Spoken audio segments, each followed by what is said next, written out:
Ako po si Miss Winnie at ito ang ating kwento. Magandang araw. Ako po si Melissa, 45 anyos, lokal na taga-Bais Negros Oriental. Itong kwentong ibabahagi ko ay nangyari po mahigit 2 taon na ang nakararaan. Bali kasagsagan ng COVID-19 noon. Marahil sa panahon natin ngayon, mahirap nang paniwalaan ang salitang barang. Minsan kasi, hindi lamang sa pagsusuka ng kung ano-anong insekto o pagtubo ng sakit sa iba't ibang parte ng katawan na isasagawa ang pambabarang.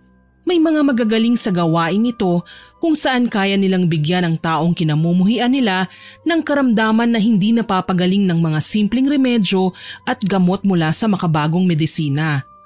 Ang nakakasindak pa, naaagnas na ang kanilang kalamnan kahit buhay pa ang kanilang katawan. Para lubos po ninyong maintindihan ang aking kwento, sisimulan ko po sa mga panahong kabibili lamang namin ng malawak na lupain mula sa isang kakilala. Bilang mag-asawa, nakagawian na namin ng aking mister na pag-usapan ng mga bagay-bagay patungkol sa magiging pag-usad ng aming ikinabubuhay. May 3 kaming anak, nasa kolehiyo ng isa, high school naman ang 2. Magastos magpaaral sa panahon ngayon. Kailangan talaga, todo kayod ang bawat magulang may pangsuporta lang sa pangangailangan ng aming mga anak. Natuwa ako nang makabili kami ng lupain sa isang kakilala. Ang lupain ito ay titulado, kaya hindi mahirap asikasuhin maging sa paglilipat ng pangalan. Bukod pa ron, may pinirmahan kaming kasunduan tungkol sa bentahan ng lupain, kaya nang mabayaran na namin ang mga kailangan bayaran, pinasimulan na ng aking mister ang pagpapatrabaho. Tubo ang aming pangunahing produkto sa Negros, kaya naman ito din ang aming pinagkukuhanan ng pangkabuhayan. Naging maayos ang una naming ani, nakapagtanim pa kami kaagad. Kung siswertihin ka nga naman, mahal, doble o triple ang kikitain natin sa pagkakataong ito. Talaga, mahal? Naku, siguradong makakapagsimula na tayo nito ng panibagong negosyo. Nagbibilang kami ng perang natanggap namin sa pinagbentahan ng aming pananim na tubo ng mga sandaling yon. Habang nagkakatuwaan kaming mag-anak, inanunsyo ni Andy na may sobra sa kinita namin. Tuwang ibinalita ko ito sa aking anak na si Lara. Anak, narinig mo yon? Sabi ng papa mo, mukhang mabibili na natin ang pangarap mong cellphone. Ano, kailan mo balak papuntahin ang papa mo sa bayan? Talaga, ma? Pa? Naku, sana po may malinaw na kamera naman. Hindi po kasi ako makakapag-vlog ng maayos kapag malabo ang kami. Oo naman. Basta ang usapan natin, magtutulungan tayo dito sa bahay. Sasamahan mo ang mama mo palagi dito sa loob. Huwag na munang gagala, ha? Naglipa na ang sakit ngayon. Baka makasagap kayo ng bakterya. Kailangan namin ng mama mo ng katulong sa tubuhan. Alam mo naman na hindi natin ito pwedeng pabayaan. Opo, mama, papa. Hindi sa pagmamalaki, nakapag-harvest kami ng 10 truck ng tubo sa unang ani.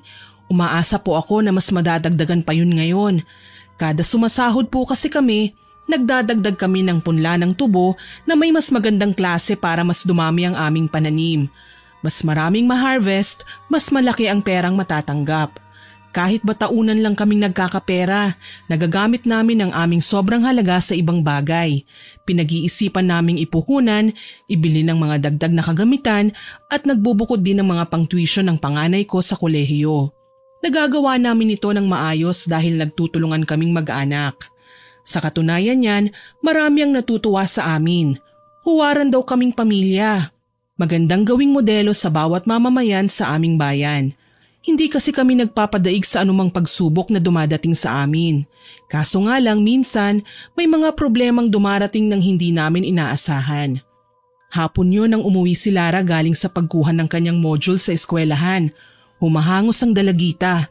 Nagtaka na lang ako kasi pagkapasok niya sa pinto, dumiretso siya kaagad sa kusina at kumuha ng tubig sa pitsyel. Marahas na uminom. Nilapitan ko siya. Napansin din kami ni Andy, kaya naman maging siya ay napalapit na din sa amin. Anong nangyari sa'yo, anak? Bakit ka humahangos? Ma, alam niyo po bang pumanaw na po si Aling Lydia? Nakasalubong ko po ang ilan sa mga kaanak niya. Pupunta po sila sa bahay ng matanda. Ha? Sigurado ka? Ano naman daw ang sakit ni Aling Lydia? Inatake daw po sa puso. Kung naagapan, baka po natulungan pa. Kaso lang, nag-iisa lang po siya sa bahay kaya hindi siya naisugod kaagad sa ospital. Ay, kawawa naman ang matanda. Mahirap nga naman talaga ang walang kasama. Baka naman anak, nagbibiro lang sila. Sigurado po ako, ma. Nasa bahay nga niya yung nag-iisa niyang anak na babae. Mukhang galit. Kausap yung ilang kapitbahay natin. Ganun ba? Kawawa naman si Aling Lydia. Sa bagay, una-unahan lang ang paglisan. May edad na si Aling Lydia at marami nang nararamdaman sa kanyang katawan. Kaya hindi na ako magtataka kung hindi na niya kinayang sakit na meron siya. Hayaan mo, pupunta ako sa burol niya mamaya para makiramay. Pwede mo ba akong samahan, Andy? Oo naman, mahal. Sasamahan kita. Naging malapit na din sa atin si Aling Lydia.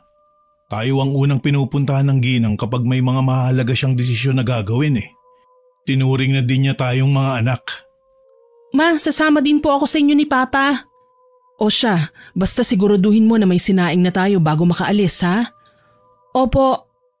Kinagabihan nga, sinamahan ako ng aking mag-ama sa bahay ng yumaong si Aling Lydia. Marami ng tao nang dumating kami roon. Binati ko ang ilan sa mga kapitbahay. Nakipag-usap at sumilip sa kabaong ni Aling Lydia. Nakita kong payapa na siya sa kanyang kinahihimlayan kaya sigurado ko masaya na siya sa kung saan man siya naroon ngayon. Nilapitan ko ang kanyang nag-iisang anak na si Auring. Hindi ko siya personal na kilala. Simula kasi nang mamulat ako sa lugar namin, wala na talaga si Auring dito sa aming lugar.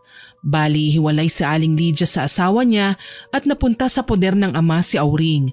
Ngayon lang naparito ang babae nang mamatay nga ang kanyang ina. Maganda si Auring kahit may edad na kagaya ko.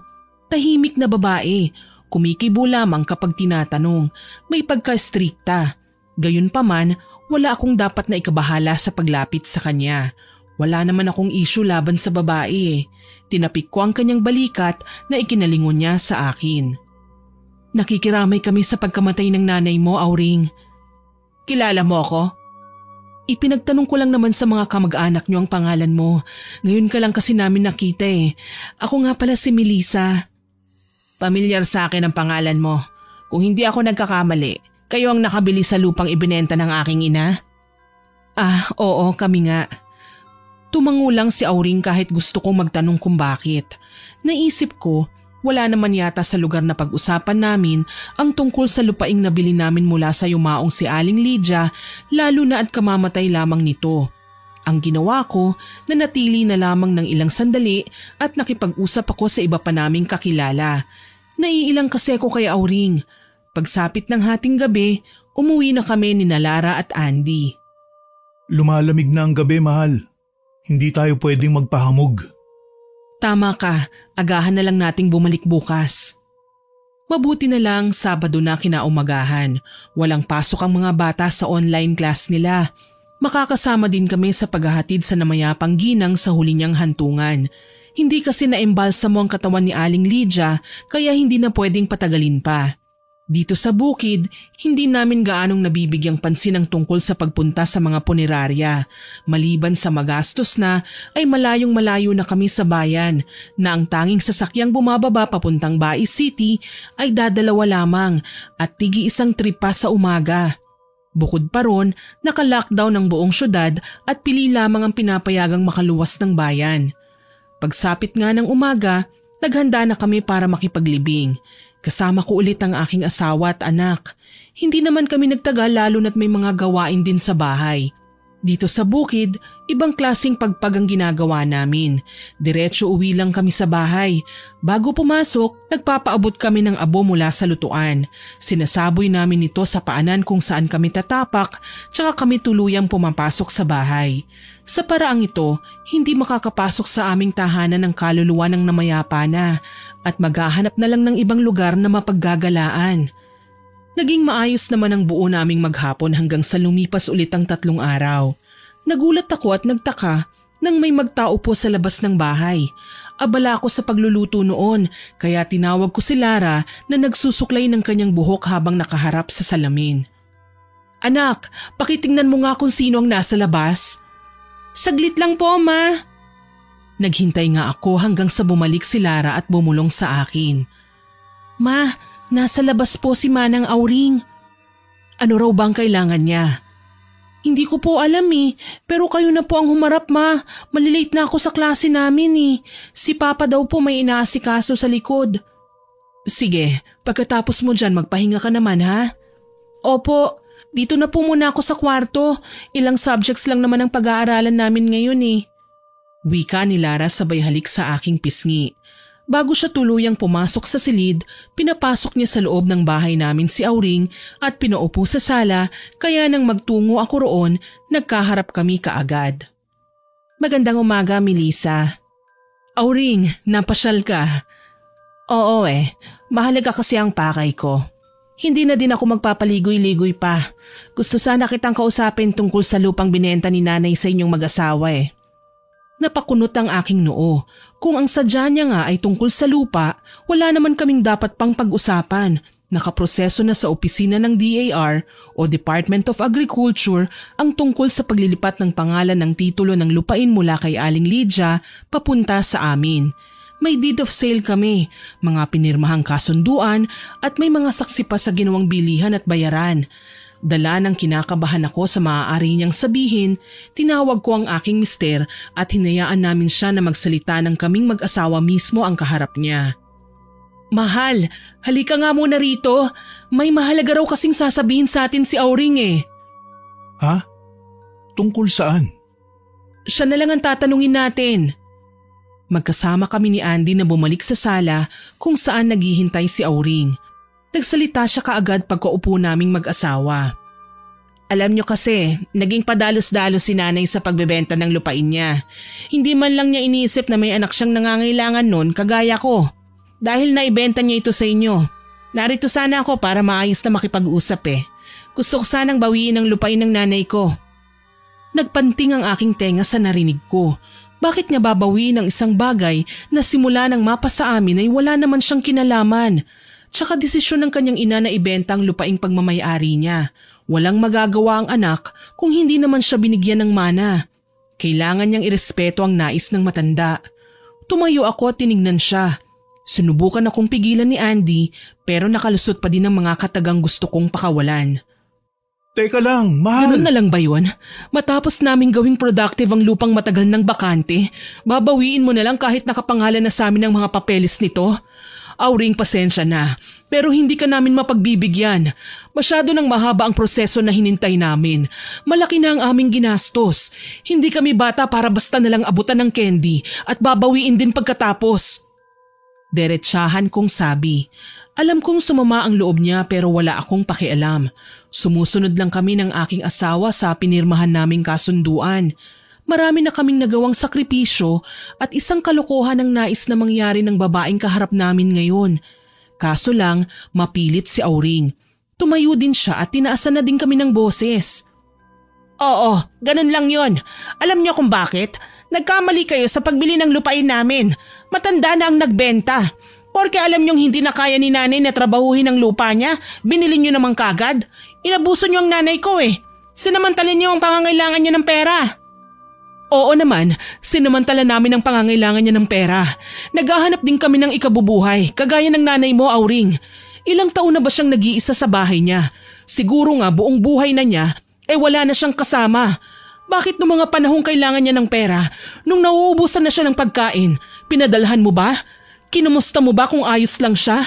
Kung nagkakasakit ba siya? Plastic ka rin Kung hindi nga lang namatay ang nanay mo, hindi ka rin namin makikilala Para sa kaalaman mo lang, Auring si Aling Lydia ang kusang lumapit sa amin para ibenta ang lupain niya. Hindi kami ang nag-alok sa kanya. Singhal ko na ikinagulat niya maging ng aking asawa. Sinigurado ko na hindi na sila makakasingit sa sasabihin ko. Alam ng lahat na maldita ako, pero lumalabas lang yon kapag nauunahan ako. Sa puntong yon, hindi ko na kayang maging magiliw sa kanya.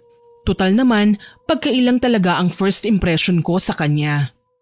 Mukhang maangas ka magsalita, Melissa. Oy, sandali lang. Huwag kayong magtalo rito. Ikaw, Auring, konting respeto naman sa may bahay ko. Baka nakakalimutan mo, nasa baluarte ka namin ngayon. Ipinaglalaban ko lang ang karapatan namin, Auring. Kung ikaw ang nasa lugar namin, sigurado naman ako na gagawin mo din ang lahat. Huwag lang matapakan ng ibang pagkatao mo, hindi ba? Kaya pakiusap lang, kung wala ka nang sasabihin pa, makakaalis ka na. Nasa online class ang aking anak at naririnig ng buong klase niyang pag-uusap natin. Wika ko sa kanya na may pinalidad sa aking tinig. Mula noon, nagkaroon na ng silent war sa pagitan namin ni Auring. Wala din kasi siyang nagawa sa pagnanais niyang mabawi ang lupain. Hindi ako pumayag, lalong hindi na magbabago ang isipan ko. Lumipas ang maraming araw at nalaman namin na sa bahay na ni Aling Lydia nakatira si Auring. Hindi na siya umalis. Nagtaka ako kasi ang sabi ng mga kaanak nila, nasa Maynila ang buhay ng babae. Pero pinagtsatsagaan niya ang munting bahay at lote ng ginang na tanging naiwan na lamang sa kanya. Wala namang ginagawang negosyo si Auring. Sa tingin ko, marami siyang ipon kaya niya nagagawa ang lahat ng gusto niya. Okay na din ako doon as long as hindi niya ako pinapakialaman o ang lupain namin. Ilang buwan ulit ang lumipas, Disyembre na. Nagkasundo kaming mag-anak na magsimbang gabi. Malamig ang hangin kapag magpapasko na, kaya lumabas ako ng bahay ng naka-jacket. Kahit naka-lockdown, hindi ibig sabihin noon hindi na kami pwedeng lumabas. Iba naman ang bukid sa syudad. Kahit papaano, wala namang siksikan. Sariwa pa din ang hangin.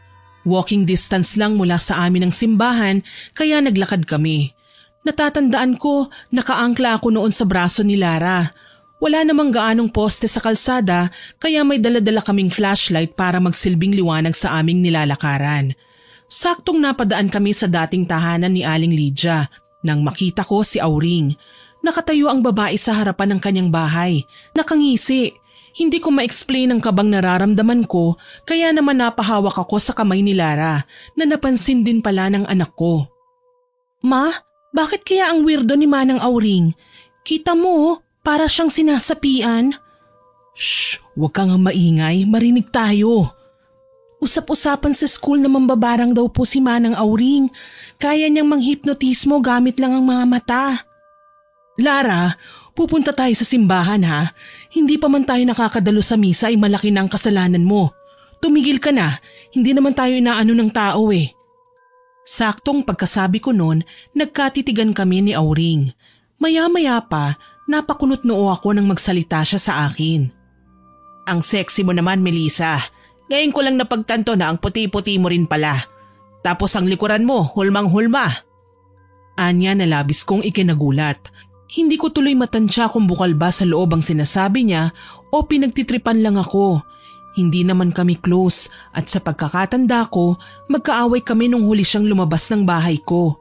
Mukhang mali ang unang impresyon ko sa kanya na tahimik at striktang babae, lalo na at pabago-bago ang kanyang reaksyon. Ngayon kasi, para naman siyang tuwang-tuwa. Hindi ko na lang siya pinansin, ni hindi ako gumanti ng pagpuri sa kanya dahil hindi naman ako plastic na tao. Basta pinalampas ko lang ang buong pangyayari na hindi ko siya kinakausap. Kita mo na ma, sabi ko po sa inyo eh, weirdo talaga yan si Manang Auring. Isa na lang talaga, makukutusan ka na sa akin eh. Gumagaya ka na dyan sa mga chismosa sa labas ha. Ma naman, ang brutal mo sa akin. Hindi mo ba ako mahal? Che, singhal ko sa kanya at nakipag-unahan pa ako sa aking anak na makipagtakbuhan papunta sa simbahan.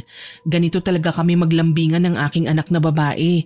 Siya lang kasi ang madalas kong nakakasama kaya naman sobrang close namin sa isa't isa. Mabilis na lumipas ang 3 araw. Nagising ako isang umaga na mabigat na ang aking ulo. Ni hindi ako makapag-asikaso para sa agahan kaya nagtulong-tulong ang aking mga anak na magluto ng pagkain namin. Hindi ko maintindihan ang sakit na aking nararamdaman. Parang mabibiyak ang aking ulo. Pakiwari ko nga, may mga karayom na pa isa-isang tinutusok ang aking anit kaya naman nag-aalala na din sa akin ng mister ko at mga anak. Mahal, ayos ka lang ba? Hindi mahal, parang mabibiyak ang ulo ko. Naku ma, uminom na po ba kayo ng gamot? Hindi pa eh, mamaya na lang pagkakain ko iinom ako. Namumutla po kayo eh. Huwag mo na akong pansinin ha. Siya may pasok ka pa, hindi ba? Hindi ka pa yata naliligo eh. Ma, nagpaalam na ako kay teacher. Hindi po ako mag-o-online ngayon. Babantayan ko po kayo. Tsaka wala na din kaming exams eh. Ang sabi lang ni ma'am, kukuha lang kami ng module sa Friday. Hindi po ba, pa? Tama si Lara, mahal. Hayaan mo na siyang bantayan ka at maghahanap muna ako ng gamot para sa'yo. Anak naman eh. Ikaw naman mahal, kinukonsinti mo ang anak natin eh. Magtiwala ka kasi sa bunso natin. Hindi ba't mag-nurse siya? Mama, okay na po yun. Sa akin po muna kayo makinig. Anak, hayaan mo na kasi kung magpahinga na lang ha. Pumasok ka na. Ako na po magbabantay sa inyo. Tsaka para namang lalabas talaga ako ng bahay. Sa screen lang ng phone lang naman ako nakaharap. Nakausap ko na po kasi si ma'am kaya wag na po kayong makulit. Pilit talaga ni Lara. Kapag ganyang desidido na siya sa kanyang gagawin, hindi ko na talaga makukumbinsi pa ang aking anak na sundin ang gusto ko. Kaya hinayaan ko na lang siya at nahiga ako sa kama. Alam ko naman na mamayang pag-uwi ni Andy, may dala na siyang gamot para sa akin. Kalaunan, nahimbing ako. Kahit sa aking pagtulog, ginagambala ako ng sakit ng aking ulo. Naglalakad pa raw ako sa lupaing binenta sa amin ni Aling Lydia nang lapitan ako ni Auring. Hindi raw siya nakasimangot sa aking panaginip. Sa katunayan, may dala siyang bandihado na may lamang umuusok na nilagang manok. Melissa, mabuti at nandito ka lang pala. Halika, may dala akong pagkain para sa'yo. Ano? Bakit mo ako bibigyan ng manok? Hindi naman tayo in good terms ah. Melissa, kalimutan mo na kasi ang hindi natin pagkakaintindihan. Matagal na yun eh. Hanggang ngayon ba naman galit ka pa rin sa akin? Halika, subuan kita.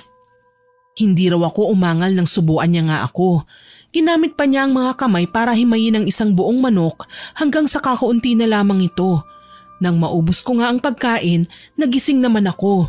Tanghali na at pinagpapawisan ako ng sobra. Parang totoong-totoo ang panaginip ko. Pagkatapos noon ay halos manlupaypay na ako. Ni hindi na ako makausap ng matino ng aking anak. Kaya naman natataranta niyang tinawag ang asawa kong tiyempo na kadarating lang din. May dala siyang gamot na binili mula sa butika sa baryo. Ito ang kadalasan kong iniinom sa tuwing may binat ako. Akala nga namin ganun lang ang nararamdaman ko. Pero yung ininom kong gamot, 30 minutes lang na tumalab. Nagsimula ulit akong atakihin ng sakit ng ulo and this time nagno-nosebleed na ako. Diyos ko ma, may dugo ang ilong mo. Pa, tulong po, si mama. Ha? Mahal, ano nangyari? Si mama, nagdurugo ang ilong niya. Kumalma ka anak, ako nang bahala sa mama mo ha. Huwag ka nang mag-alala. Baka po kasi nabagok si mama pa. Wala naman akong natatandaan na nahulog ako o nabagok. Alam niyo naman na ingat ako sa bawat galaw ko dito sa bahay. Bakit po kayo nagkaganyan? Dadalhin na po ba kayo ni Papa sa ospital? Huwag niyo akong dadalhin sa ospital. Magiging okay din ako. Alam niyo naman na kahit ibang sakit ko, sasabihin kaagad ng mga doktor na may COVID ako. Pero ma, baka po kasi kung ano na yan eh. Huwag mo na ngayon anak, please. Kailangan ko lang magpahinga. Anak, halika na. Hayaan na muna natin ang mama mo. Wika ni Andy at iniwan na nga nila ako sa kwarto. Uminom ulit ako ng gamot. Nilinis ko ang aking ilong. Maya-maya pa, nararamdaman kong umiepekto na ito. Ipinikit ko ang aking mga mata at muling sinubukan na matulog. Kung kailan malapit na akong mahimbing, tsaka naman ako nakaramdam ng pangangati ng balat. Dito na ako hindi mapakali. Literal na kinamot ko ang kate hanggang sa mawala ito. Pero naging kapalit nun ang pamumula naman. Nagsimula sa itsura na tila barashes hanggang sa magkaroon ng gasgas. Yung mga gasgas ay namaga hanggang sa nagkaroon ng hiwa, kaya naman kahit makating makati at gustong gusto ko ng kalmutin ay pinigilan ko ang aking sarili. Rubbing alcohol ang ginamit kong pananggala sa abala. Kaso lang, ang akala kong pamatay sa germs ay mas lalong lumala. Bawat sugat na nalikha ng aking pagkamot, naging mamasa-masa, maladkit at may amoy. Dito na ako naalarma. Kinikilabutan akong tinawag si Lara. Lara, anak! Anak! Halika nga muna rito! Humahangos naman kaagad na dumating si Lara. Ma, bakit po? Anak, nasa ng papa mo? Pakisabi sa kanya kailangan na naming magpa-check up. Hindi na maganda tong nararamdaman ko. Oo po, Ma. Papa! Si Mama! Bakit nagkakagulo kayo? Mahal, hindi ko na alam kung ano ang nangyayari sa akin. Tulungan mo ko. Tahana, teka lang at magbibihis ako. Lara, ihanda mo mga gamit ng mama mo. Opo, Papa! Dinala ako ng aking mister sa sentro sa baryo. Labis ko na lang talagang ipinagpapasalamat na may ganoon kaming facility dito sa probinsya. Kapag sa bayan kasi kami dumiretso, baka i-confine ako sa ospital lalo na at kasagsagan nun ng paglaganap ng COVID-19 sa buong bansa. Nagpa-check up kami para malaman kung ano nga bang nangyari sa akin. Wala naman kasi kung history ng allergy sa kahit na anong pagkain. Gayunpaman, binigyan ako ng antibiotics ng doktor. Aniya, marahil may pinahid akong lotion o kahit na anong oil na nakapag-trigger ng pangangati. Sa parting yun, inamin ko na may bagong biling lotion ako na ginagamit. Ngayon lang siguro nagkaroon ng side effects ang aking ginagamit. Yun nga lang, wala raw itong kinalaman sa matinding pananakit ng aking ulo. Niresetahan naman ako ng pain reliever bago kami nagpasyang pauwiin. Pagdating sa bahay, nag-aalalang sinalubong kami ni Lara. Kumustang check-up mo po, Ma? Ayos lang naman, anak. Mabigat lang ang ulo ko, pero sana wag nang lumala. Maupo ka muna, mahal. Kukuha lang ako ng tubig. Salamat, mahal. Ma, alam niyo po ba, nagpunta si Manang Auring dito kanina. Hinahanap ka. Talaga? Ano raw ang kailangan? Hindi po sinabi, pero babalik daw siya mamaya. Tumango na lamang ako at pumasok na sa kwarto. Sumunod naman sa akin si Andy at inabutan ako ng tubig para uminom ng tabletang inireseta ng doktor. Kaiinom ko lang ng gamot pero yung ulo ko parang mabibiyak na naman. Hindi ko tuloy alam kung paano ba ang gagawin para mapakalma ang kirot. Nagsisimula na din akong mahilo kapag nanatiling nakatayo o nakaupo. Kailangan talaga humiga ako. Kinahaponan, dumating nga si Auring. May dala siyang kung anong mainit na pagkain na nakalagay sa bandehado. Melissa, may dala ako para sa'yo. Nagtaka ako, hindi kami malapit ni Auring. Wala ding dahilan para makipagkaibigan ako sa kanya, lalo na't alam kong pinag-iinteresan niya ang lupa namin. Kaya pinrangka ko kaagad ang babae. Teka nga lang, Auring, bakit umaasta kang malapit sa akin? Wala lang, naisip ko. Nakakapagod kasi mabuhay sa mundo ng may taong hindi kasundo. At saka wala naman sigurong masama sa ginagawa ko, hindi ba? Sa ibang tao wala, pero kung nanggaling sa'yo, duda ko riyan. Hindi ako plastic na tao, Auring. Hindi ako ang tipo na mamimilit at pagsisiksika ng sarili ko, magustuhan lang ng lahat. Sus, ang dami mo namang sinabi. Hinatdan lang naman kita ng pansit. Birthday ko kasi ngayon eh. Wala akong kasalo kaya naisip kong mamigay na lang. Tsaka hindi lang naman ikaw ang dinalhan ko eh. Ibang kapitbahay din natin. Hindi na ako nakasagot sa kanyang sinabi. Ayokong magduda pero mabigat ang loob ko sa kanya. Tahimik ko na lang na tinanggap ang binigay niya pero tumanggi na akong makipag-usap pa ng mas matagal. Mabuti na lang umalis din siya kaagad. Nang mag-isa na lang ako sa kwarto, pinagmasdan ko ang pansit na niluto niya. Mukhang masarap. Dala ng hindi ako nakakain ng maayos kaninang umaga, nilantakan ko na ang pagkain ng walang nakatingin sa akin. Nabusog naman ako at nakontento sa lasa. Pero kung alam ko lang, sana pala hindi ko nakinain ang putahing yun. Sana hindi na ako tumanggap ng kahit na ano mula kay Auring. Isang linggo lang ang lumipas, mas lumala ang aking kalagayan. Madalas akong magsuka, mahilo, sumasabay pa ang pangangati ng balat ko. Lalong napagtanto ko na may kung anong kakaiba nga sa akin nang maramdaman kong tila may insektong gumagapang sa loob ng tenga ko at doon na nananatili. Halos hindi na ako nakakatulog ng maayos sa gabi. Balisa ako at hindi mapakali. Sobrang laki na ng aking ipinagbago simula noon. Namayat ako, namumutla, walang ganang kumain. Wala akong ginagawa sa loob ng bahay pero pagod na pagod ako. Tuloy, nagiging madalas ang pagliban ni Lara sa online class. Anak, bakit hindi ka na naman pumasok? Gusto ko lang po kayong bantayan eh. Pero anak, Nagpaalam naman po ako sa teacher, ma. Siyempre po mas mahalaga ka kaysa sa ibang bagay. Maliban pa dun, hindi rin naman ako makakapag-concentrate sa klase dahil nasa inyo po ang isipan ko. Napangiti ako at niyakap ko ang aking anak. Hindi ko alam kung ano ang nagawa kong kabutihan at binigyan ako ng mababait na supling. Ang aking anak na lalaki, madalas tumawag. Kinakamusta ang aking kalagayan. Nakastay siya ngayon sa boarding house sa Dumaguete dahil hindi na siya nakaabot sa mabilisang biyahe nang mag-lockdown ng syudad. Ang isa pang kuya ni Lara, inabala naman ang sarili sa pag-aasikaso ng aming tubuhan. Siya ang naging katulong ng aking asawa para huwag mapabayaan ang taniman. Isang araw, natuwa kami ng mga nakang alaga naming baboy. Nasa 14 ang biik nito kaya naman kailangan naming asikasuhin sa pagkain. Dahil may sakit ako, si Mr. na muna ang nag-alaga. Nagbibigay ng pagkain at naglilinis ng kulungan. Kaso lang, hindi maiiwasang may mahahalagang lakad siya na kailangang puntahan. Kami ulit ni Lara ang naiwan sa bahay. Kahit nang hihina, pinipilit ko ang aking sarili na kumilos. Anak, nabigyan mo na ba ng pagkain ang inahing baboy? Opo, ma. Nabigyan ko na po. Pahinga na lang po kayo doon. Sasaglit po muna ako sa group chat namin. Tumango ako at naupo sa sala. Nakasandal lang ako sa dingding nang may mataan akong anino sa may nakaawang naming main door. Kinabahan ako. Sinubukang silipin kung sino ang naroon. Kaso lang, wala namang tao. Sino yan? Melissa, kumusta? Napatalon ako sa gulat nang makita ang biglaang paglapit sa akin ni Auring.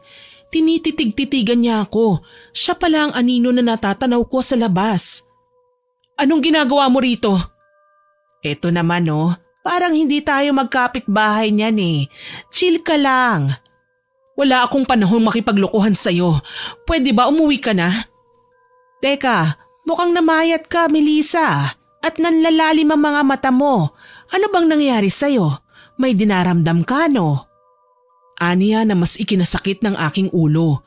Buti na lang, lumabas ng kwarto si Lara at naabutan niya si Auring. Kita niya sa aking muka ang pagdurusa, kaya naman siya na ang kumausap sa babae. Manang Auring, pasensya na po ha.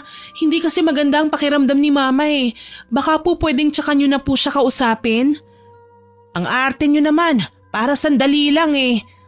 Hindi pa po kasi kaya ni Mama na makipag-usap eh. Sana naman makaintindi kayo. Tinaliman niya kami ng tingin. Alam kong hindi niya nagustuhan ang ginawa ng anak ko na pagtataboy sa kanya. Kaso lang hindi ko mapigilan si Lara. Nang makaalis nga ang babae, kaagad niyang sinara ang pinto. Ayos lang po ba kayo, Ma? Ayos lang ako, anak. Salamat. Alam niyo po, Ma, nagdududa ako kay Manang Auring. Magpatingin na po kaya kayo sa manggagamot. Yung mga mananambal lang, kasi po ilang tableta na ang nabili ni Papa, hindi naman kayo gumagaling. Feeling ko kahit ang doktor, hindi matatanggal yung karamdaman nyo. Napansin ko nga eh. Sa tingin mo ba, alam ng mga kapitbahay natin ang nangyayari sa akin? May mga nagtatanong po, pero sinasabi lang namin ni Kuya may mahalaga kayong ginagawa. Maraming salamat sa pagtatakip niyo sa akin, anak ha. Bilib talaga ako sa iyo. Napaka-advance mong mag-isip. Binilin po kayo sa akin ni Papa, kaya kailangan ko kayong asikasuhin, Ma. Tsaka wala naman po akong ginagawa eh. Alangan naman pong hayaan ko na lang kayong api-apihin ng kung sino lang. Sambit ni Lara. Nang mga sandaling yun, gusto ko nang umiyak ng matindi. Todo alaga sa akin ang aking mga anak at asawa pero hindi ako naging totoo sa kanila. Hindi nila alam na bukod sa sakit sa ulo at pangangati, may iba pa akong nararamdaman.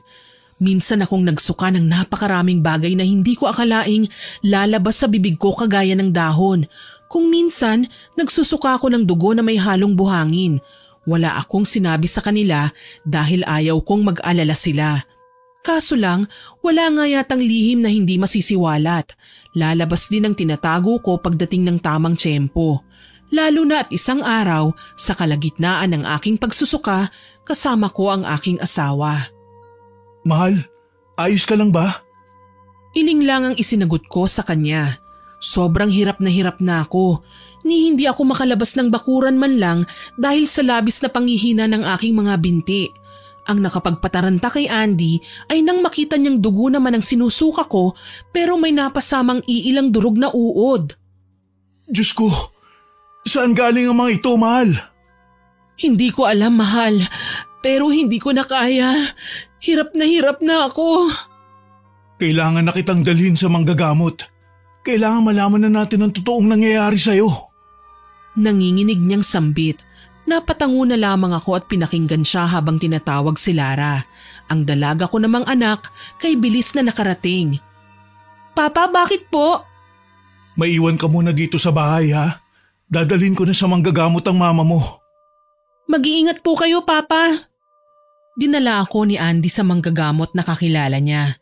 Tinawas at binigyan ng langis na pwede ko raw ipahid sa apektadong parte ng aking katawan, lalo na sa pangangati.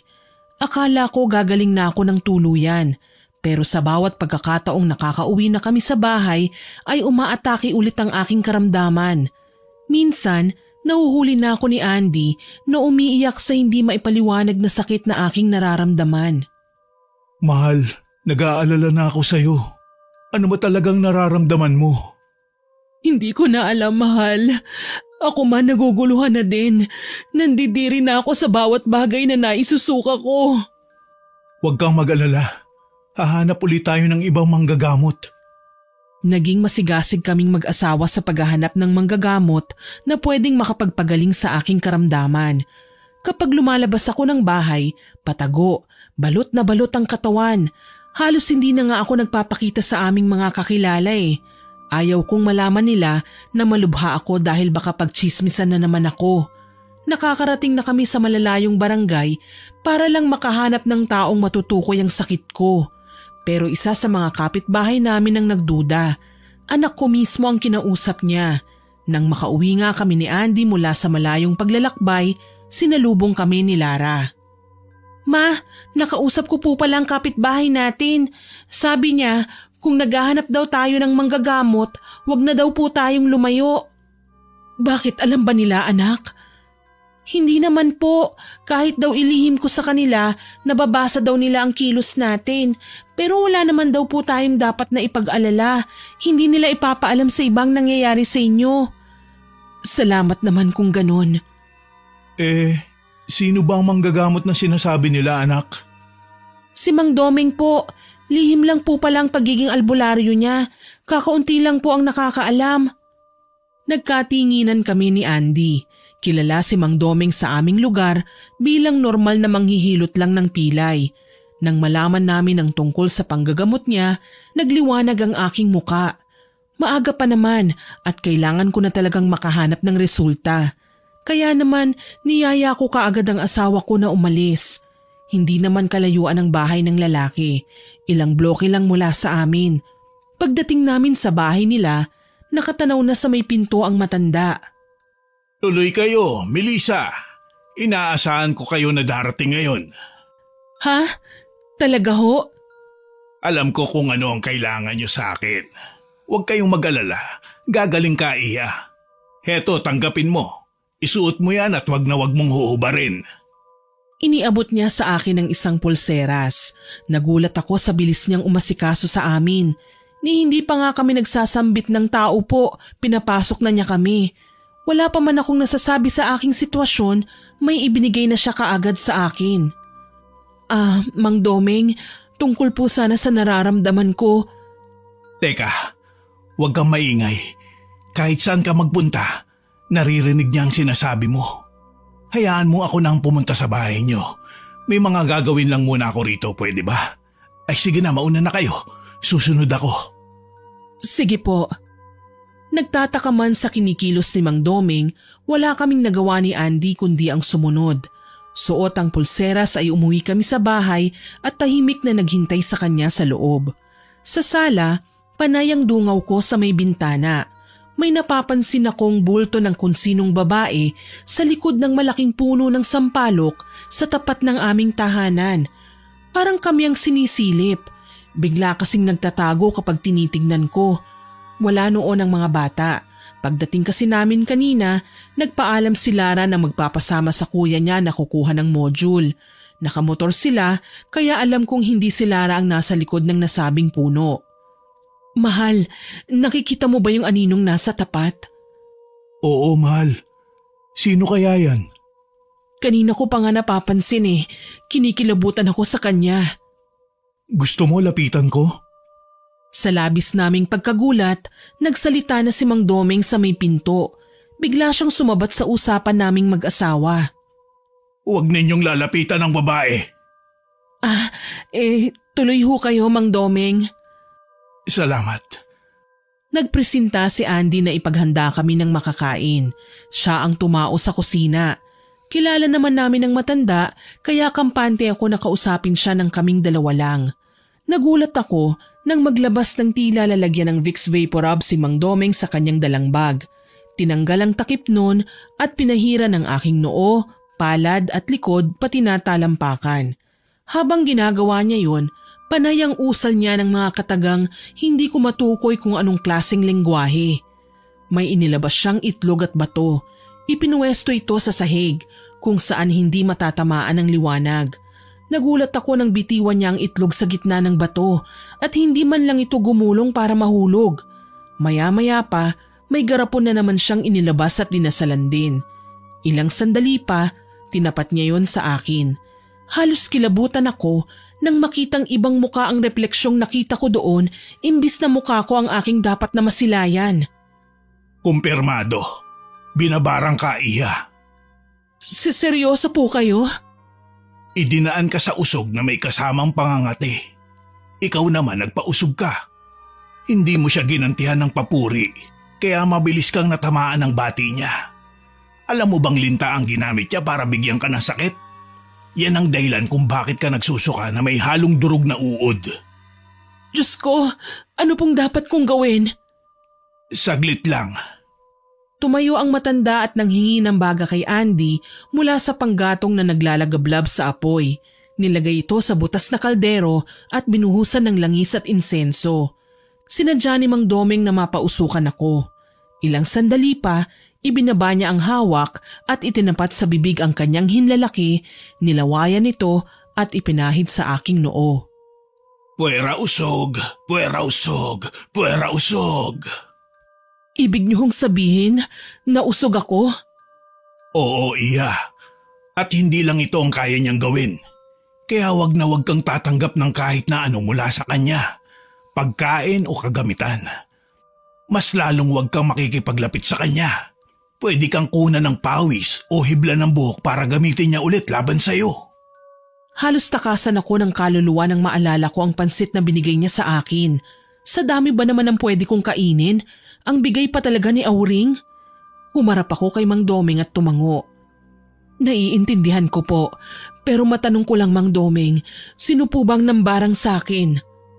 Isang babaeng dayo ang gumawa nun sa'yo, Iha. Malakas. Matindi ang galit at inggit laban sa'yo. Marami siyang paraan na pinaplano para saktan ka, kaya mag-iingat kayo. Ang pulseras na ibinigay ko, suot mo na ba? Wag na wag mong tatanggalin niya sa iyong palapulsuhan. Naiintindihan ko po. Tumango na lamang ako at nagpasalamat kay Mang Domeng. Hindi man niya pinangalanan ng taong gumamit ng itim na kapangyarihan sa akin, ay alam ko na kaagad kung sino siya. Si Auring. Siya lang naman ang babaeng dayo na basta nalang dumating sa aming lugar para bawiin ang lupain ng namayapa niyang ina. Nakaramdam ako ng galit. Matapang ako. Pero hindi ko kayang gawin ang ginawa niya sa akin. Nag-iisip ako kung paano siya makukumpronta. Pero natatakot ako na baka may iba na naman siyang gawin. Ang pinag-aalala ko pa, baka lang pagdiskitahan niya ang mga anak ko. Umalis na din si Mang Domeng pagkatapos niyang magbigay ng mga instruksyon sa akin. Hindi na siya kumain kahit naniyaya siya ni Andy sa kusina. Ako naman, nagpahinga muna sa kwarto para magamot ang pangangati ko gamit ang langis na binigay ng albularyo sa akin. Mabuti na lang, bumuti ang pakiramdam ko. Iba sa naramdaman ko kumpara noon sa ibang manggagamot kami lumapit.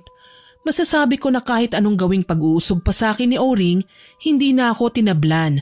Inobserbahan ko ang aking sarili sa loob ng 2 linggo at sa tingin ko may mga pinagbago nga sa katawan ko.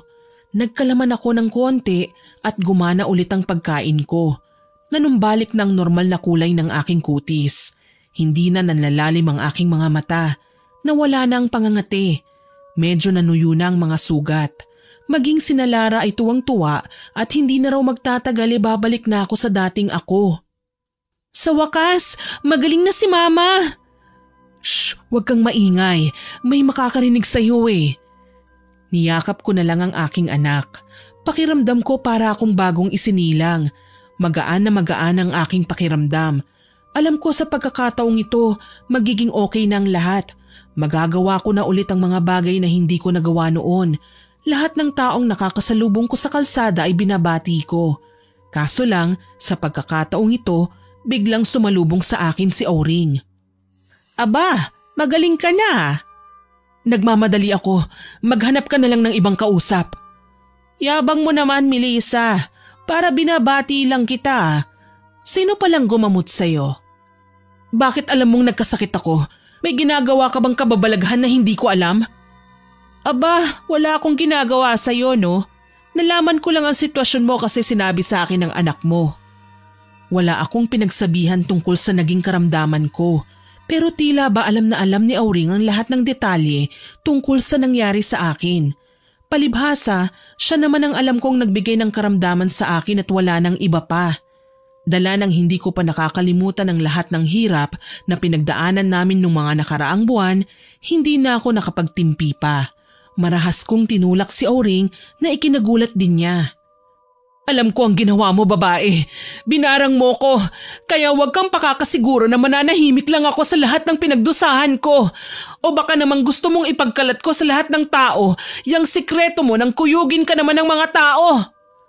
Masama ang mambintang ha, wala akong ginagawa sa'yo.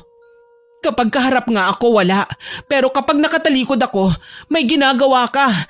Tapos ngayon nagmamaang-maangan ka? Ha, ang kapal ng mukha mo. Dala ng bugso ng aking damdamin, hindi ko na nagawa pang kumalma.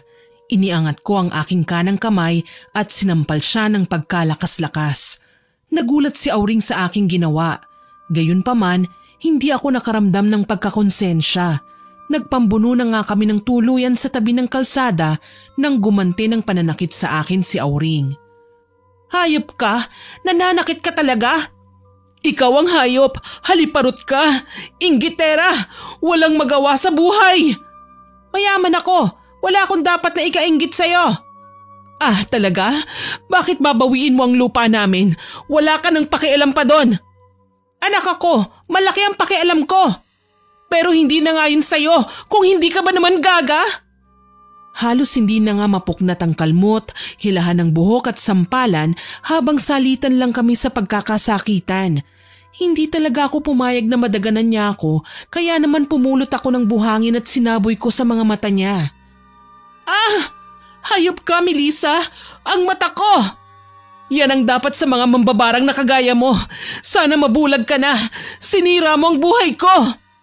Pagbabayaran mo ang ginawa mo sa akin. Bakit? Sa akala mo ba natatakot ako sa'yo? Ha? Nagkakamali ka!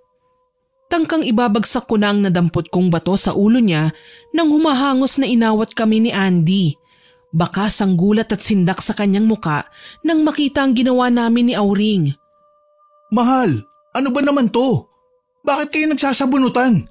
Pinagtitinginan na kayo, hindi pa rin kayo nagpapaawat? Hindi ba kayo nahihiya? Aniya kaya napatingin ako sa paligid.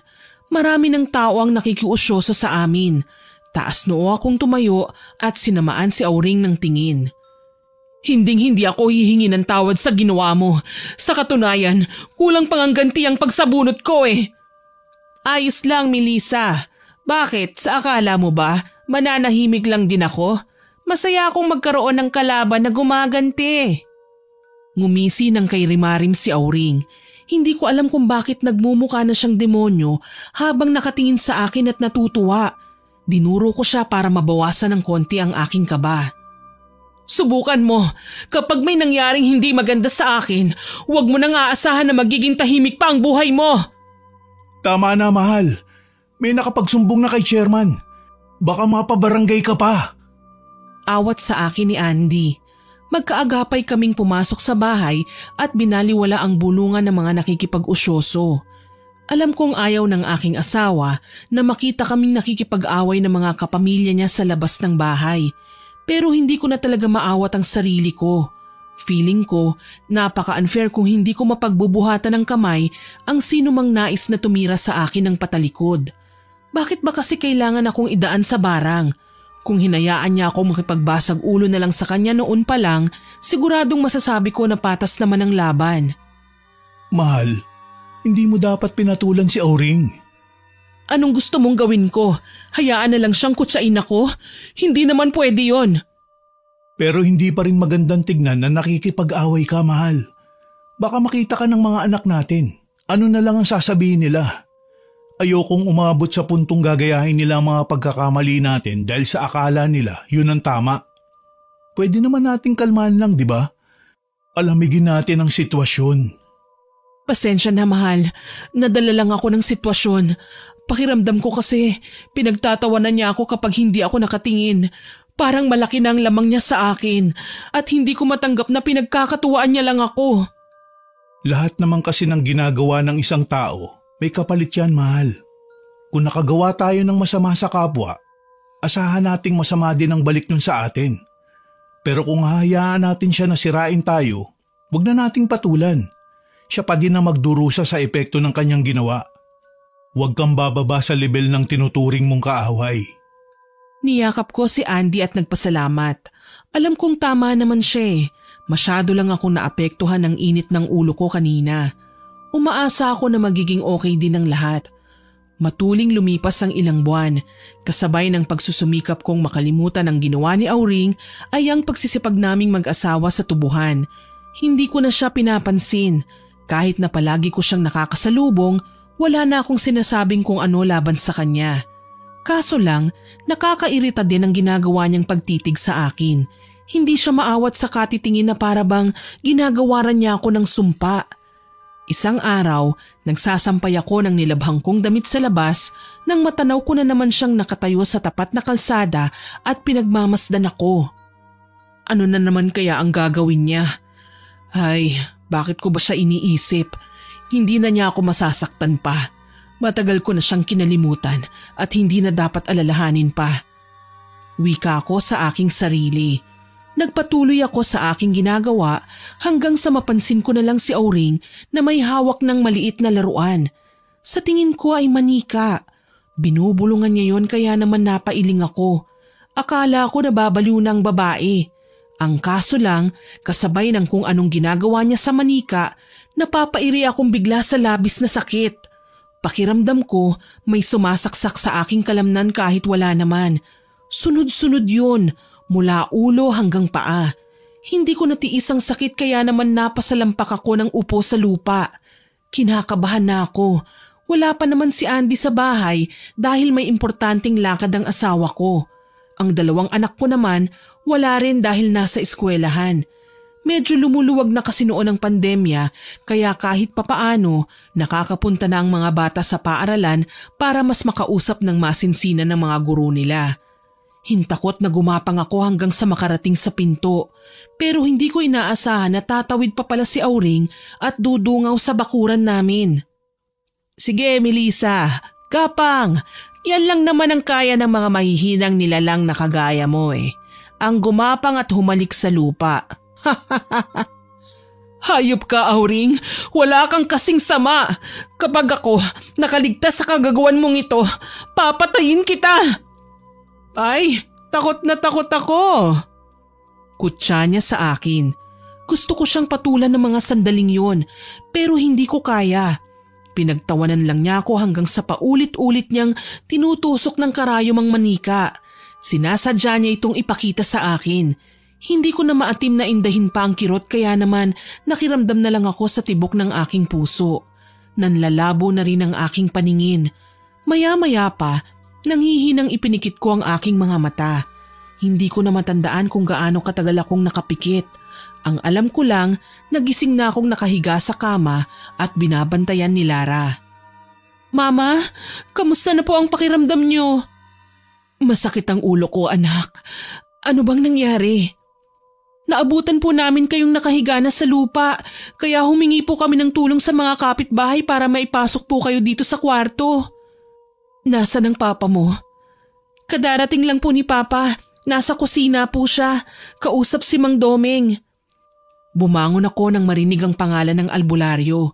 Kailangan kong sabihin sa kanya ang ginawa sa akin ni Auring, ang demonyang babaeng muntik nang pumatay sa akin kanina. Teka lang ma, dahan-dahan lang po. Baka po mabinat kayo. Ayos lang ako anak, kaya ko. Tuluyan na nga akong nakatayo at nakalabas ng kwarto. Dumiretso ako sa kusina. Mang Domeng, salamat at nandito kayo. Kinausap ko ang asawa mo, Iha. Sinabi ko sa kanya tungkol sa pangontra. Dahan-dahan na naman itong natitibag. Kailangan nating gumawa ng bago. Si Auring, nakita ko siyang may bitbit na manika. Hindi ko alam kung anong binabalak niya pero kinakabahan ako. Alam ko ang klase ng manika na naihahasik ng mambabarang Iha. Huwag ka mag-alala. Gagawa tayo ng paraan para matigil si Auring sa kasamaan niya. Puno ng pag-aalala na napayakap ako kay Andy. Hindi ko maiwaglit sa isipan ang takot na hatid ng ginawa sa akin ni Auring. Malinaw na gusto niya akong patayin. Pero sa puntong ito, hindi ko naman siya magagawang ipapulis. Baka ako pang mapagkamalang baliw. Walang maniniwala sa akin kapag sinabi kong mambabarang si Auring na ilang beses na niya akong sinaktan. Oras lang ang lumipas nang magsisigaw ako sa sakit ng aking tiyan. Gayon na lang ang pagkataranta ng buo kong pamilya nang makita ang naging sitwasyon ko. Lumolobo ang tiyan ko sa bawat sandaling napapansin ko ito. Napaiyak ako sa labis na takot. Iba ang nararamdaman ko sa loob ng aking katawan. Parang may nagsisigalawang nilalang sa aking tiyan na hindi ko mawari kung ano. Pero hindi ako nawalan ng pag-asa. Sinikap kong tatagan ang aking sarili. Dahil dito, naging mas malalim at malawak pa ang pananampalataya ko sa Panginoon. Iyak na lang ng iyak sina Lara at Andy dahil sa naging sitwasyon ko. Gusto nilang sugurin si Auring. Pero sa mga oras na yon, walang nakakaalam kung nasa ng babae. Literal na niya kaming pinagtataguan. Ako man ay natatakot, pero wala akong balak na isuko ang buhay ko sa kadiliman. Siguro, humahalakhak na ngayon si Auring dahil nababalitaan niyang nangyayari sa akin. Gayunpaman, nakikita kong ginagawa ni Mang Domeng ang lahat, mapagaling lamang ako. Papa, gagaling pa po ba si Mama? Bakit parang mas bumibilis ang paglaki ng tiyan niya? Teka, magdasal na lang tayo anak. Hindi pa babayaan ng Panginoon ang mama mo. Naririnig kong wika ng aking mag-ama. Nakahawak din sila sa aking kamay at nararamdaman ko ang panginginig nila. Mangiyak-ngiyak na pumikit ako at nagdasal. Naririnig ko ang pag-usal ni Mang Domeng ng mga ritual. Maya-maya lang, naramdaman kong pinahiran na ng matanda ng langis ang aking tiyan. Halos mamatay ako sa sakit habang ginagawa niya yon. Pakiwari ko, may munting nilalang sa loob ng tiyan ko ang nagwawala ng sumayad ang langis niyang may ritual sa balat ko. Ilang sandali pa, malakas akong sumigaw. Kasabay ng pagsayaw-sayaw ni Mang Domeng habang pinapalo ako ng mga dahon na hawak niya. Unti-unti ko namang naramdaman ang pagliit ng tiyan ko. Tila lobo na dahan-dahang nauubusan ng hangin hanggang sa manumbalik sa dati. Dito na ako napahagulgol. Nararamdaman kong natatanggal na ang barang sa aking katawan. Ilang sandali pa, nagsalita si Mang Domeng. Nilubayan niya ang asawa mo, iho. Nagulat siya nang maramdamang bumabalik sa kanya ang barang. May nararamdaman na siya ngayon at doon siya nataranta. Hindi niya napaghandaan ang ginawa natin. Tukoy ng matanda kay Auring na siyang naglagay sa akin ng karamdaman. Ilang sandali pa, nagtubig ang aking likuran kung saan kagulat-gulat na lumitaw ang dalawang linta na hindi ko alam kung paano nakarating doon. Marahil ang mga yon ang nanggambala sa tiyan ko kaya lumobo at lumaki na parang puputok na. Napaiyak naman si Andy na kaagad lumapit sa akin at niyakap ako. Salamat Panginoon ko. Salamat niligtas niyo po ang asawa ko. Mahal, ligtas na ako. Lumiit na ang tiyan ko. Ibig sabihin, hindi siya nagtagumpay. Mama, pinakinggan ni Papa God ang dasal natin. Hindi niya po tayo pinabayaan. Walang imposible sa kanya, anak. Lalo na kung mula sa puso ang pagdarasal natin sa kanya. Isa pa, wala namang masamang gawain na magtatagumpay laban sa kabutihan. Palagi mong tatandaan yan. Naging maayos naman ang pakiramdam ko ng gabing yon. Buong akala ko talaga mamamatay na ako. Mabuti na lang, hindi nataranta si Mang Domeng at talagang ginamot niya ako sa abot ng kanyang makakaya. 1 linggo lang akong nanatili sa kama. Pagkatapos, nagagawa ko na ulit na tumayo. Hindi ko kailanman inisip na mapupunta sa peligro ang aking buhay dala ng kasakiman ni Auring. Hindi ako sumuko. Sa halip, lumaban ako. Sa tuwing makikita ko si Auring na sobrang sama na ang tingin sa akin, hinahayaan ko lang siya. Nagdarasal ako para sa kaligtasan ko at ng aking pamilya. Hindi ako papayag na saktan kami ng babaeng basta na lang darating sa buhay namin para guluhin ang aming mundo. Akala ko noon titigil na si Auring, pero may ginawa siya na hindi ko kailanman mapapalagpas. Yon ay nang maging ang anak kong si Lara ay idamay niya sa kanyang pinaggagawa. Nagising kami isang araw na may mga pakpak ng hindi namin kilalang insekto sa higaan ng aking anak. Ang sabi ni Lara, nagliliwanag raw ang mga yun sa dilim at tumatama sa kanyang balat. Kakaiba po ang nararamdaman ko kagabi, Mama. Hindi ako makatulog. Balisang-balisa po ako. Hindi ko naman kayo magawang gisingin kasi alam ko na kagagaling nyo lang din po sa tubuhan. Pero ang mga insekto, saan ang galing? Basta na lang po silang dumating dyan, Mama. Akala ko nga po alitap-tap eh. Diyos ko, masama ang kutob ko.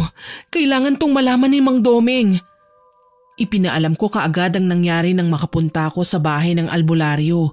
Nanlalaki din ang kanyang mga mata, puno ng pagkabahala. Mukhang hindi pa tapos ang mambabarang sa panggugulo sa inyo, Iha. Pati mga anak mo at asawa, balak niyang saktan. Para saan pa? Matagal na namin siyang iniwasan. Hindi na namin siya pinakikialaman. Tama ka. Pero ang mambabarang ay likas na masama, Melissa. Marami silang kayang gawin, makapaghiganti lang. Wala din silang pakialam, umabot pa sa taon ang kanilang paghihintay. Makaganti lang. Dapat ko na yatang sisihin ang aking sarili, Mang Domeng. Dahil sa katigasan ko ng ulo, pati anak ko, nagagawan na ni Auring ng masama. Hindi ako papayag na ipahamak niya pati ang anak ko. Wala kang kasalanan, Melissa. Ang pagkakamali ni Auring, masyado siyang nakampante sa kanyang kakayahan kaya nagagawa niyang mga abuso ng tao. Kung tutusin sa inyo na ang lupang pilit niyang binabawi. Kahit wala na siyang magagawa, sapilitan pa din niyang pinakikialaman. Napaiyak na lamang ako sa aking mga narinig. Alam ko naman na ang mga ginagawa ko, maging ang pinaniniwalaan ko ay tama. Ngunit ano ang laban ko sa taong may nalalaman sa kapangyarihan ng kadiliman? Isang ritual lang niya, siguradong babagsak na ako at hindi na makakabangon pa. Gayunpaman, kailangan kong gumawa ng mga sakripisyo. Sabihin mo sa akin, Mang Domeng, ano po ba ang kailangan naming gawin? Pakiusap, sabihin niyo po sa akin, hindi ako papayag na may mangyaring masama sa pamilya ko. Isasagawa na natin ang rebuelta o palipad hangin. Sa pagkakataong ito, lahat ng ginawa niya sa inyo ay babalik sa kanya ng doble o triple pa sa inaasahan. Kakailanganin ko lang ng puting manok para sa pag-aalay. Tumango ako sa mga sinabi ng matanda. May mga alaga kaming manok at sa pagkakaalam ko may mga puting balahibo doon. Ipahuhuli ko ang isa at ibibigay ko sa albularyo. Nagpaalam naman ako sa kanya at bumalik muli sa bahay namin. Nagulat ako nang makitang nagkakagulo na sa loob. Si Andy, karga na si Lara, na balak na sanang isugod sa ospital. Andy, anong nangyari? Diyos ko, Lara! Mahal, kailangan na nating dalhin sa ospital si Lara. Nangihina na siya sa labis na pagsusuka. Kanina may napasama sa inilabas niya sa bibig. Mga durog na dahon ng kogon na may kasamang dugo. Natutup ko ang aking bibig. Alam ko at tandan-tanda ko ang hirap na dinanas ko sa karamdamang meron ang anak ko sa ngayon. Kaya naman umiling ako kay Andy. Wag, sa albularyo natin siya dalhin. Bilisan natin, mahal. Baka wala na tayong oras. Wika ko sa aking asawa. Halos takbuhin na nga namin ang kalsada para lang makarating kaagad. Ang kuya ni Lara, binilinan ko ng hulihin ang puting manok tsaka ibigay kay Mang Domeng. Isinagawa kaagad ang ritual pagdating namin sa bahay niya. Nagulat ako dahil sigaw ng sigaw si Lara. Hindi na makausap ng matino. May tinuturo siyang masakit na hindi naman namin maintindihan kung saan banda. Kapag sinusubukan kasi naming hanapin ay pinagbababalya niya kami na para bang ayaw niya kaming lumapit sa kanya. Dito na ako labis na nag-alala. Nasabi ko sa aking sarili, wag na sila, ako na lang. Pero hinawakan ni Andy ang mga kamay ko. Mangiyak-ngiyak na hinarap niya ako. Pawiin natin ang takot, mahal. Magtiwala tayo na hindi magtatagumpay ang kasamaan laban sa kabutihan. Magdasal tayo sa kanya. Nag-aalala ako, mahal. Paano na lang kapag hindi kinaya ni Lara? Ako nga, halos mamatay noong pagdusahan ko ang ginawa sa akin ni Auring. Si Lara pa kaya? Magagawa niya yan. Magtiwala ka lang. Malakas ang anak natin. Hindi ba't nagmana siya sa atin? Huwag kang mag-alala. At nagdasal nga kami habang si Mang Domeng naman isinasagawa ang ritual ng palipad hangin. Masasabi kong may kakaibangang nangyari noong araw na yon. Kahit nakapikit lang ako, umusal ng mga kataga ng pagdarasal sa Panginoon, naramdaman ko ang paglamig ng temperatura ng paligid. Para akong lumutang. Hindi nagtagal, naririnig kong may kaaway na si Mang Domeng. Hindi ko man nasaksihan ang pinaggagawa niya. Alam kong kinakausap niya si Auring at pinatitigil sa ginagawa nito. Kaso mukhang matigas ang babae, kaya naman muling umusal ng ritual si Mang Domeng na sa tingin ko ay pinakamalakas na ritual na meron siya dahil naramdaman ko ang pag-ihip ng malakas na hangin na tila ba nais kaming iangat sa ere. Gayunpaman, hindi ako natakot. Sinasabayan namin ng mula sa pusong pagdarasal ang ginagawang ritual ng albularyo. Hanggang sa kalaunan, muli na namang nagsuka si Lara. Lara, anak! Diyos ko, lumaban ka, anak! Huwag mong hayaang magtagumpay ang mambabarang. Mahal, lapitan ko na ba si Lara? Huwag. Hayaan niyo siya magsuka. Pero bakit, Mang Domeng? Ang mga sinusuka niya ay ang instrumentong ibinaon ng mambabarang sa kanyang katawan para mas lalo siyang manghina. Kapag inilabas niya yung lahat, pwedeng hindi na magtagumpay ang babae at magagawa na natin siyang talunin kapag tayo naman ang bumuelta. Hinayaan nga namin ang aming anak na isuka ang lahat ng bagay na humaharang sa kanyang paghinga. Mabuti na lang, nahimasmasan din siya kalaunan. Alam kong magiging maayos na din siya dahil pinahiran na siya ni Mang Domeng ng langis bilang pagtatapos na gawain sa kanyang ritual. Nang matapos na ang matanda sa kanyang ginagawa, napaiyak ako. Niyakap ko si Lara at naghagulgulan kaming dalawa. Anak, patawarin mo ko. Buong akala ko mapapahamak ka na ng dahil sa akin. Hindi po, Ma. Ako ang dapat na humingi po ng tawad sa inyo. May kasalanan ako na hindi ko po magawang ipagtapat sa inyo. Ha? Ano yun, anak? Sa kagustuhan kong gumaling kayo, pinasok ko po ang bahay ni Manang Auring nang minsan siyang umalis. Kinuha ko ang manika na nagre-representa sa inyo. Pero sa kakamadali ko, may naiwan po akong bakas na ginamit ni Manang Auring para ako naman ang kanyang masaktan. Nasapo ko ang aking noo. Kahit pa alam kong kasalanan ang ginawa niya, hindi ko pa rin maipagkakaila na may koneksyon ang pagkakaaway namin ni Auring sa pagkakasakit ni Lara. Hindi mo dapat ginawa yun, anak. Paano na lang kung napahamak ka? Gusto ko lang naman pong gumaling kayo, Ma. Nahihirapan akong pagmasdan na nanghihina kayo at nagdurusa. Ngayong naranasan ko kung gaano kahirap ang dinaranas nyo nung nagkasakit kayo, mas lalong hindi na ako papayag na balikan pa tayo ni Manang Auring. Lumapit naman sa amin si Mang Domeng. Tama ang ginawa ng anak mo, Melissa. Ang mali lang sa naging proseso ay nag-iwan siya ng ebidensya. Pero huwag kayong mag-alala. Hihintayin natin ang balita tungkol sa pagrebuelta ng ginawa ko kay Auring. Maraming salamat po sa inyo, Mang Doming. Hindi po namin alam ang gagawin namin kung wala kayo. Huwag ako ang inyong pasalamatan, Iya, kundi ang poong may kapal na naging gabay ko para mailigtas tayong lahat. Dumating ang isa ko pang anak na lalaki, dala na ang puting manok na pinahuhuli ko sa kanya. Isinagawa kagad ni Mang Doming ang pag-aalay at naikwento niya sa amin ang tungkol sa kanyang abyan. Matapos kumain, umuwi na din kami ng aking pamilya. Naging maayos at mahimbing ang aking pagtulog sa unang pagkakataon. Iniwasan na namin na mabanggit pa ang pangalan ni Auring kapag nagkakasama kaming pamilya. Sa wakas, malaki na naman ang kinita natin ngayon sa bago nating taniman. Tama ka riyan, mahal. Mas mapapalago na natin ang tubuhan gamit ang kinita natin dito.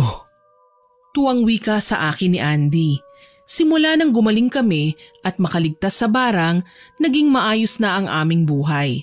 Nagsumikap kami ng husto na mas mapalago pa namin ang aming taniman ng tubo. Dati, kami-kaming mag-anak lang ang nag-aasikaso nito. Ngayon, nagagawa na naming magbayad ng mga magbubukid para sa kanilang serbisyo na pagtatanim at pag-aabono ng aming mga halaman. Makalipas lang ang ilang linggo, nakatanggap kami ng balita mula sa mga kakilala. Natagpuan daw ang bangkay ni Auring sa bukid.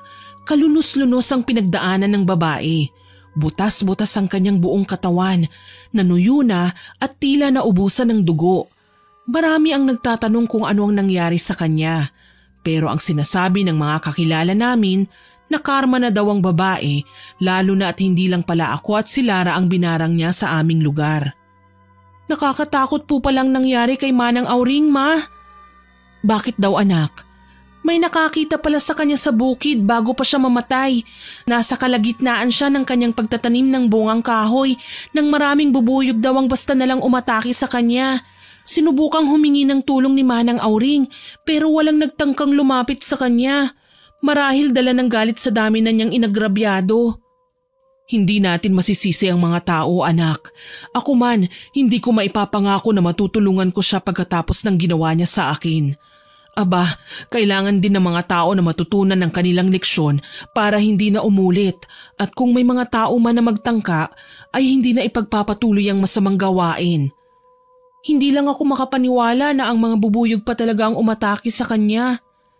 Kalimutan mo na yon, anak. Ligtas na tayo. Wala nang makakapanakit pa sa atin. Masaya na din po ako na hindi na kayo nakikitang nakikipagbangayan kay Manang Auring, Ma. Palagi kasi akong natatakot para sa inyo eh. Kung saan man nanggaling ang mga bubuyog na umatake sa kanya, labis akong nagpapasalamat. Hindi lang tayong nailigtas ng mga yon laban kay Manang Auring, kundi ang mga susunod pa sana niyang biktima na walang kalaban-laban at namamatay na lang na nawawalan na ng pag-asa. Ngumiti lang ako at hindi na nag-ingay pa. Alam ko naman kung anong totoong nangyari kay Auring eh. Si Mang Doming ang gumawa nun sa pamamagitan ng palipad hangin. Naipaliwanag na sa akin ng albularyo na ang mga kagaya nila ay may kakayahang manggamot pero hindi kayang mambarang. Ang magagawa lamang nila para makaganti sa kagaya ni Auring ay magpalipad hangin o kung sa term naming babanggitin, ito ay isumbalik. Sa pamamaraan na yon, lahat ng karamdaman na ibinigay sa amin ng mambabarang ay babalik sa kanya at triple pa ang kanyang magiging pagdurusa. Ang nasabing mga bubuyog ay mga utusan mismo ni Auring. Ginagamit niya ang mga ito para makapanakit ng tao. Pero dahil nga bumaligtad ang mga ito, siya na ang napiling biktimahin bilang ganti sa lahat ng kanyang mga ginawa. Tunay na walang maidudulot na mabuti ang inggit kahit kanino. Magtagumpay man sila sa unang laban, hindi ibig sabihin na hindi na sila matatalo sa huli. Totoo ang karma. Ito lang, sapat na para parusahan ng isang masamang tao. Kaya naman natutunan ko sa mga pinagdaanan ko sa buhay na iwasan ang mag-asam ng mga bagay na alam nating imposibleng makuha sa isang iglap lang. Lahat ng tagumpay ay pinaghihirapan. Kailangan lang na maging matyaga para umani ng magandang buhay. Sa ngayon, sa LGU na po ako nagtatrabaho. Ang aking asawa na ang nag-aasikaso ng aming pataniman habang nagpapatuloy naman ang aking mga anak sa pag-aaral. Patuloy ang buhay, kailangan magsumikap para maabot ang mga pangarap. Hanggang dito na lamang po. More power po sa inyong channel at God bless. Naway nagustuhan nyo ang aking ibinahaging kwento. Hanggang sa muli, ako po si Miss Winnie na nagpapasalamat sa inyong pakikinig.